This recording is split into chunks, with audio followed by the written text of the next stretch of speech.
Good morning students, कैसे हो आप? अच्छे होंगे, अच्छी पढ़ाई चल रही होगी आपकी। जैसे कि अब हमारे डेली क्लासेस चल रही हैं तो उम्मीद करते हैं कि आप अच्छा पढ़ रहे होंगे, पढ़ाई कर रहे होंगे। ठीक है, तो हमारा चल रहा था स्वरनाम का टॉपिक। जब पहली क्लास में स्वरनाम पढ़ रहे थे, 2 क्लासें हमारे हो चुके हैं इस पाठ के संबंधित, तो तीसरी क्लास है हमारी आज। तो हमने स्वरनाम की परिभाषा व स्वरनाम के भेदों के बारे में चर्चा की थी पहले। तो आज हम पढ़ रहे हैं स्वरनाम के भेद। क्या पढ़ रहे हैं हम? स्वरनाम के भेद। स्वरनाम के भेद, स्वरनाम के भेद। ठीक है, तो स्वरनाम के भेद, स्वरनाम के भेदों के बारे में हमने पढ़ा था कि 6 भेद होते हैं। 3 हम पढ़ चुके हैं। इसके 6 कौन कौन से थे? पुरुषवाचक, निश्चयवाचक, अनिश्चयवाचक, प्रश्नवाचक, संबंधवाचक व निजवाचक। अब हमने 3 पढ़ लिए थे इसमें। पुरुषवाचक पढ़ लिया था, निश्चयवाचक और अनिश्चयवाचक। हम अब पढ़ रहे हैं यहाँ पर जो इसके 6 भेद हैं, उनमें से जो बाकी बचे हैं उनको। तो आज हम पढ़ेंगे यहाँ पर चौथा भेद, जो कौन सा है इसका? ये वो संबंधवाचक। चौथा भेद क्या है इसका? संबंधवाचक स्वरनाम। अब संबंध शब्द से हमें, अगर हम समझना चाहें तो संबंध शब्द से पता चल रहा है कि किसी न किसी मतलब संबंध। अब संबंध किससे होगा? एक स्वरनाम से दूसरे स्वरनाम का संबंध। तो हम स्वरनाम पढ़ते तो स्वरनामों का संबंध होगा ना इसके अंदर। तो हम परिभाषा के तौर पर इसको देखते हैं कि जिन स्वरनाम शब्दों का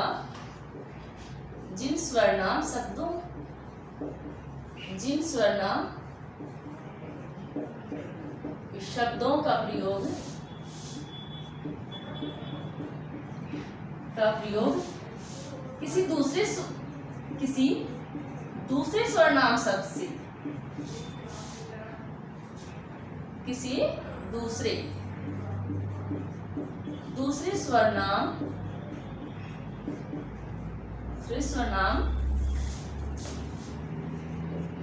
स्वरनाम शब्द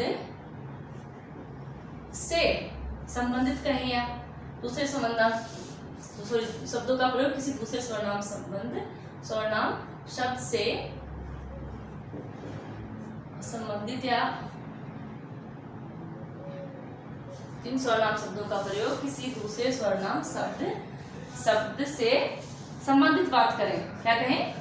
मतलब उनका आपस के अंदर जोड़ने के लिए करते हैं। दूसरे स्वरनाम शब्द से जोड़ने कहें, या संबंध, क्या कहें? संबंध बताने, संबंध के लिए किया जाता है,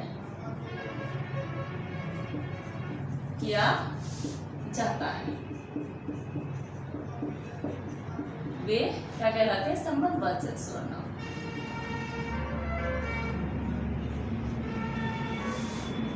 संबंधवाचक स्वरनाम कहलाते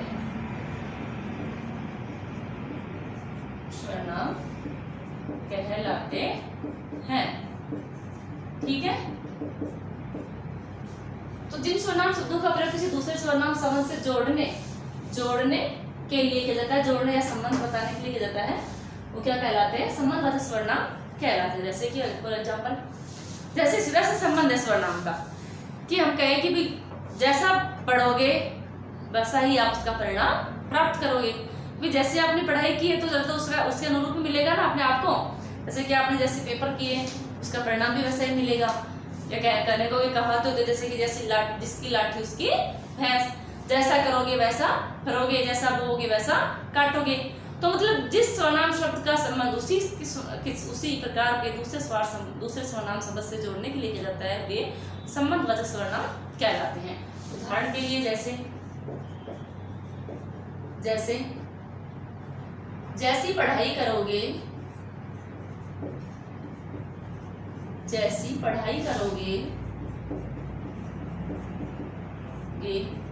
वैसा ही परिणाम मिलेगा। क्या होगा? परिणाम होगा। बस सीधी सी बात है इससे कि अगर आप अच्छी पढ़ाई करोगे तो परिणाम अच्छा होगा, अगर आप पढ़ाई नहीं करोगे तो उसका परिणाम बुरा होगा। और देखते हैं, जैसी करनी वैसी बढ़नी, जैसी करनी, वैसी करनी। या कहीं कि जैसा आप काटोगे, सॉरी जैसा बोओगे वैसा काटोगे। तो इस प्रकार से जैसा जिसका संबंध, मतलब इस वाक्य का संबंध जैसे जैसी करनी, जैसी का संबंध वैसे शब्द से है।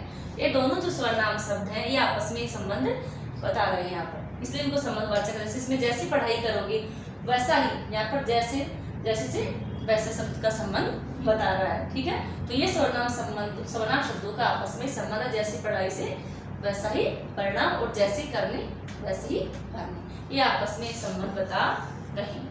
ठीक है, तो इस प्रकार से जो सर्वनाम शब्द आपस में संबंध बनाते हैं, एक दूसरे सर्वनाम को जोड़ते हैं, वे संबंधवाचक सर्वनाम कहलाते हैं। ठीक है, अब पांचवा आता है हमारा प्रश्नवाचक सर्वनाम।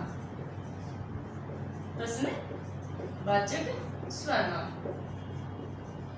प्रश्नवाचक सर्वनाम कौन से होते हैं? प्रश्न, जिसमें प्रश्न का नाम आ रहा है, जैसे कि जिन सर्वनाम शब्दों का प्रयोग किसके लिए किया जाता है? प्रश्न के लिए किया जाता है, प्रश्न करने के लिए किया जाता है, वो क्या कहलाते हैं? प्रश्नवाचक सर्वनाम कहते हैं। तो यहाँ पर लिखते हैं इसकी परिभाषा, जो सर्वनाम शब्द, जो सर्वनाम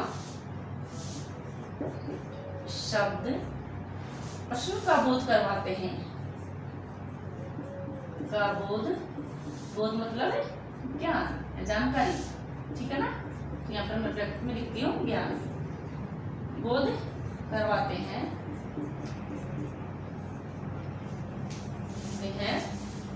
वे प्रश्नवाचक सर्वनाम कहलाते हैं।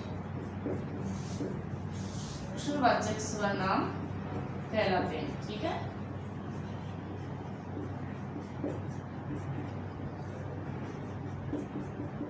ओके, इसके उदाहरण देखते हैं हम।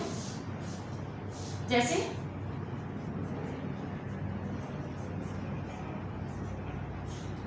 कहा, राम क्या खा रहा है?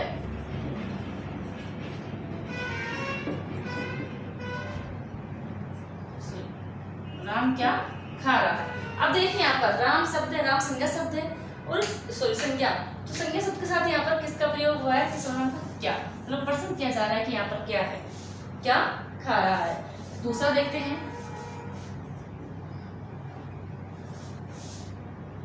वह कौन जा रहा है? हमने किससे पूछा कि वह कौन जा रहा है। ठीक है, या फिर हमने कहा तुम विद्यालय कब जाओगे? तुम विद्यालय कब जाओगे? ठीक है ना, तो इसमें जैसे कब शब्द आ गया, इसमें कौन आ गया, इसमें क्या शब्द, ये क्या बता रहे हैं कि इसमें प्रश्न पूछा जा रहा है, इसलिए इसे प्रश्नवाचक सर्वनाम कहते हैं। अर्थात जिन सर्वनाम शब्दों से प्रश्न का बोध होता है या प्रश्न का ज्ञान होता है वे प्रश्नवाचक सर्वनाम कहलाते हैं। अगला हम पढ़ते हैं इसका, अगला हम पढ़ रहे हैं इसका लास्ट और अगला है हमारा निजवाचक सर्वनाम। निज, तो निज शब्द से हमें पता चल रहा है, निज का मतलब क्या होता है? निजी। निजी मतलब अपना खुद का, एक तरह से इंग्लिश में प्राइवेट बोलते हैं। तो क्या है हमारा इसका छठा भेद है इसका निजवाचक सर्वनाम। निजवाचक सर्वनाम, ठीक है। तो निजवाचक सर्वनाम क्या है, अब थोड़ा सा बताती हूँ। निजवाचक सर्वनाम वे सर्वनाम शब्द होते हैं या उनका प्रयोग उनके लिए जाता है, जैसे कि खुद का, निजी के बारे में कोई बात करते हैं, खुद के बारे में, स्वयं के बारे में। जैसे मैंने कहा कि मैं अपना भोजन स्वयं बना लूंगी, तो मैंने अपना खुद का, मैंने अपने लिए कहा कि अपना खुद का भोजन मैं अपने बना लूंगी, अर्थात मैं अपने लिए अपना भोजन खुद बना लूंगी। तो मैंने जो अपना, मैं और अपना शब्द का जो संबंध यहाँ पर बताया है, मतलब अपने लिए ही, तो क्या कहलाएगा? निजवाचक सर्वनाम। जैसे कहा कि राम अपना होमवर्क खुद कर लेगा, तो यहाँ पर राम है, मैं बात कर रही हूँ लेकिन मैं राम के बारे में बोल रही हूँ कि राम अपना होमवर्क खुद कर लेगा, कि जो राम है वह अपना होमवर्क ही करेगा और खुद अपना ही होमवर्क, तो मतलब अपना शब्द वहाँ खुद के लिए, अपना और जो खुद है वो दोनों शब्द उस खुद राम के लिए आए हैं, अपना और खुद, इसलिए वो क्या है? निजवाचक सर्वनाम। परिभाषा देखते हैं इसकी। जिन सर्वनाम शब्दों का प्रयोग जिन सर्वनाम शब्दों का प्रयोग जिन सर्वनाम शब्दों का प्रयोग अपने लिए, जो भी होता है इसमें कर्ता, अपने लिए, इसमें कर्ता का नहीं आएगा, प्रयोग अपने लिए किया जाता है, कर्ता द्वारा अपने लिए किया जाता है, ये किया जाता है,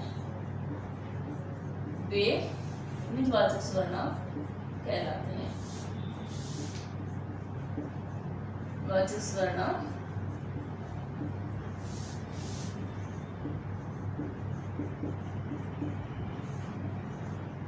ओके क्या होते हैं? अपने लिए। जैसे कि उदाहरण के लिए इसमें देखते हैं, जैसे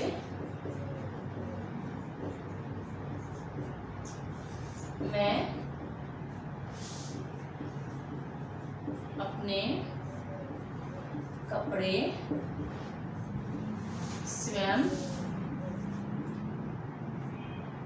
धो लूंगा,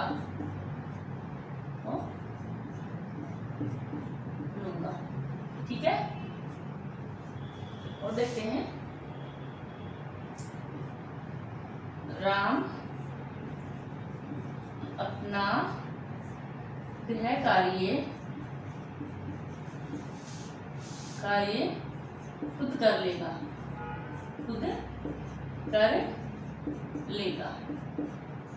ठीक है। तो यहाँ पर राम कौन है? करता है यहाँ पर राम है, यहाँ पर खुद भी राम के लिए ही प्रयोग हुआ है। तो यहाँ पर जो सर्वनाम शब्द यहाँ पर राम के लिए हुआ है, तो राम यहाँ पर जो कार्य कर रहा है खुद के लिए कर रहा है, मतलब वो निजी है, इसका क्या है? निजी, अपने लिए कर रहा है, इसलिए इसे निजवाचक है। इसके अंदर है मैं और स्वयं।